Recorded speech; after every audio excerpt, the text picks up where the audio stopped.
નમસ્કાર દર્શક મિત્રો, સત્યમેવ જયતે લાઈવ ન્યૂઝમાં આપનું સ્વાગત છે। વડોદરા શહેરના વારસિયા વિસ્તારમાં વર્ષો જૂની ગેસ લાઈન આવેલી છે તે બાબતે સ્થાનિકોની રજૂઆત હતી કે આ ગેસ લાઈન બદલવામાં આવે, જેને લઈને આજે ગુજરાત વિધાનસભાના મુખ્ય દંડક તેમજ રાવપુરાના ધારાસભ્ય બાલકૃષ્ણ શુક્લના હસ્તે નવી ગેસ લાઈનના કાર્યનું ખાતમુહૂર્ત 4.47 કરોડના ખર્ચે કરવામાં આવ્યું હતું। આ અવસરે ડેપ્યુટી મેયર ચિરાગ બારોટ, સ્થાયી સમિતિના અધ્યક્ષ ડોક્ટર શીતલ મિસ્ત્રી,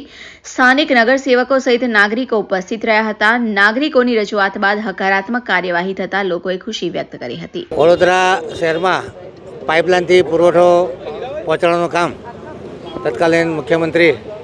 માનનીય નરેન્દ્રભાઈ મોદીના માર્ગદર્શન હેઠળ હાલના ગુજરાત સરકારના મુખ્ય દંડક એવા શ્રી બાલકૃષ્ણ શુક્લાજીના અધ્યક્ષ સ્થાને જ્યારે વીજીએલ જોડે મિટિંગ કરી, ગેલ જોડે મિટિંગ કરી, કોર્પોરેશન અને ગેલે પાર્ટનરશિપ કરી અને વડોદરા ગેસ લિમિટેડ કંપનીની સ્થાપના કરી, ત્યારથી વડોદરામાં પાઇપ ગેસ લાઇન આપવાનો સિલસિલો ચાલુ છે। ઘણા વર્ષો વીતી ગયા, ઘણા વર્ષો પહેલાં પણ લાઈનો નખાઈ હતી। આજે વોર્ડ નંબર 6નો વારસિયા વિસ્તાર છે, એમાં 30 વર્ષ જૂની લાઈનો, લગભગ 35 કિલોમીટરનું નેટવર્ક, એમાં નવીન લાઈન નાખવાની, નવીન લાઈન લગભગ 2.7 કરોડના ખર્ચે, અને જૂના જે ઘરગથ્થુ કનેક્શન છે લગભગ 3500 જેટલા કનેક્શન અને 20 જેટલા કોમર્શિયલ કનેક્શન વીજીએલ પોતાના 100 ખર્ચે, એટલે નાગરિકો પાસે એક પણ રૂપિયો લીધા વગર નાગરિકોને પૂરતા પ્રેશરથી અવિરત સાતત્યપૂર્ણ પુરવઠો મળી રહે અને આ પુરવઠો પણ સુરક્ષા સાથે મળી રહે, સલામતી સાથે મળી રહે, એ પ્રમાણેનું આજે કાર્યક્રમ રાખ્યો હતો। આ કાર્યક્રમમાં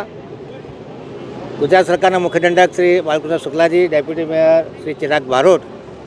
વીજીએલ કંપનીના ચેરમેન ગૌતમ ચક્રવર્તી સાહેબ અને સીઈઓ ગર્ગ સાહેબ તથા એરિયાના કાઉન્સિલર શ્રી હીરાભાઈ કાંજવાણી, એમી સાહેબેન ઠક્કર, જયશ્રીબેન સોલંકી અને અલગ અલગ વિસ્તારમાંથી પધારેલા કાઉન્સિલરોએ હાજરી આપી। વિસ્તારના રહીશોમાં એક આનંદની લાગણી હતી કે 4.47 કરોડના ખર્ચે જ્યારે 30 વર્ષ જૂની લાઈનો પૂરતા પ્રેશરથી મળે એ પ્રમાણેનું આયોજન નિઃશુલ્ક કરવામાં આવ્યું છે,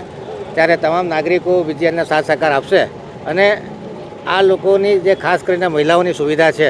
એમાં વધારો થશે। ઘણી વખત કમ્પ્લેન આવતી હોય કે ગેસની લાઈન જૂની થઈ આવતી, લીકેજ થાય છે, એક્સિડન્ટનો ભય હોય, ઓછું પ્રેશર હોય તો રસોઈ બનાવતા વાર લાગે, પાણી ગરમ થતાં વાર લાગે, એટલે વડોદરા શહેરમાં કહેવાય કે ડબલ એન્જિનની સરકાર, મોદીની સરકાર કેન્દ્રમાં અને ભૂપેન્દ્ર પટેલ સરકાર રાજ્યમાં, અને વડોદરા કોર્પોરેશનનું બોર્ડ પણ ભારતીય જનતા પાર્ટીનું, એટલે નાગરિકોને બેવડા 3 ગણા લાભ મળી રહ્યા છે અને તેરા તુજકો અર્પણ અને સત્તા સેવા માટે આ વખતને સાર્થક કરી અને વડોદરા કોર્પોરેશન અને વીજીલના સહયોગથી આજે કાર્ય સંપન્ન થવા જઈ રહ્યું છે, એ બદલ વારસિયા વિસ્તારના તમામ નાગરિકોને અભિનંદન આપું છું। આ તમામ 3500 નાગરિકો છે, એમના ઘરમાં નવી લાઈન આવશે, નવા પ્રેશરથી લાઈન મળશે, ગેસ મળશે અને 20 જેટલા કોમર્શિયલ કનેક્શન છે એ પણ નવા નાખવામાં આવશે। આ તમામ લોકોને અભિનંદન પાઠવું છું અને તમામ નાગરિકો સાથ સહકાર આપે એવી અપીલ। વડોદરા ગેસ લિમિટેડ એટલે કે વીજીએલ દ્વારા વારસિયા વિસ્તારમાં 35 કિલોમીટર સર્કમ્ફરન્સ એરિયામાં, એટલે નેટવર્ક સર્કમ્ફરન્સ એરિયામાં લગભગ 3500 જેટલા કુટુંબીજનોને જૂની જે ગેસ લાઇન છે, જે 30-35 વર્ષ જૂની ગેસ લાઇન હતી, તે બદલીને વીજીએલના ખર્ચે નવી ગેસ લાઇન આપવાનું જ્યારે કામકાજની આજે શરૂઆત થઈ રહી છે, એમાં નાગરિકોને કોઈ પણ પ્રકારનું ભારણ, આર્થિક ભારણ આવવાનું નથી અને વીજીએલે જ્યારે આ કામગીરી સ્વખર્ચે કરવાનું નક્કી કર્યું તો ત્યારે હું વીજીએલને ખૂબ ખૂબ આભાર માનું છું અને સાથે સાથે આ વિસ્તારના નાગરિકોને વિનંતી કરું છું કે જ્યારે વીજીએલના કર્મચારીઓ આપની પાસે આવે ત્યારે જૂની લાઈન બદલવા માટે આપ સત્વરે કામગીરી કરી લેશો અને તેની સાથે સાથે આપણા વિસ્તારમાં જેની પાસે ગેસની લાઈન નથી અને જેમને ગેસ લાઈન જોઈએ છે તેઓને પણ આપ ધ્યાન દોરશો તો એઓને પણ નવી ગેસ લાઈન મળશે, જેથી કરીને આ વિસ્તારના તમામ નાગરિકોની જે એક લાગણી અને માગણી હતી કે એમને એક ચિંતા હતી કે આ વિસ્તારમાં ગેસનું પ્રેશર ખૂબ ઓછું હોવાના કારણે રસોઈ બનાવવામાં પણ તકલીફ થાય છે, તકલીફ ટૂંક સમયમાં જ દૂર થશે। આ વિષયની સૌપ્રથમ વખત માહિતી મને સંપર્ક સમસ્યા સેવાના કાર્યક્રમમાં અલગ અલગ વિસ્તારોના નાગરિકો દ્વારા જ્યારે કરવામાં આવી ત્યારે આની વિસ્તૃત જાણકારી મેળવ્યા બાદ વીજીએલના સીઈઓ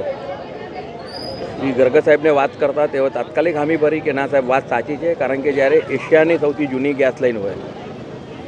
ત્યારે જે નાગરિકોએ તે વખતે ગેસ લાઈન લેવામાં કોર્પોરેશનની મદદ કરી હોય તેમને આટલી સવલત તો આપવી જ જોઈએ અને તાત્કાલિક ધોરણે તેમને આખા વડોદરા શહેરમાં જૂની લાઈન બદલીને નવી લાઈન ચાલુ કરવાનું શરૂ કરેલ છે. આજે વડોદરા શહેરમાં લગભગ 2,40,000થી પણ વધારે ડોમેસ્ટિક કનેક્શન છે અને 40થી વધારે CNG સ્ટેશન પણ છે. ત્યારે નાગરિકોની સુખાકારી માટેના VGLના જે પ્રયત્નો છે તે ખરેખર અભિનંદનીય છે અને તેની સાથે નાગરિકોને પણ વિનંતી કરું છું કે જે પણ આપને જરૂર હશે ગેસના કનેક્શન માટેની એ સત્વરે પૂર્ણ કરવામાં આવે. રિપોર્ટર સની સિંધે, સત્યમેવ જયતે, લાઈવ ન્યૂઝ, વડોદરા.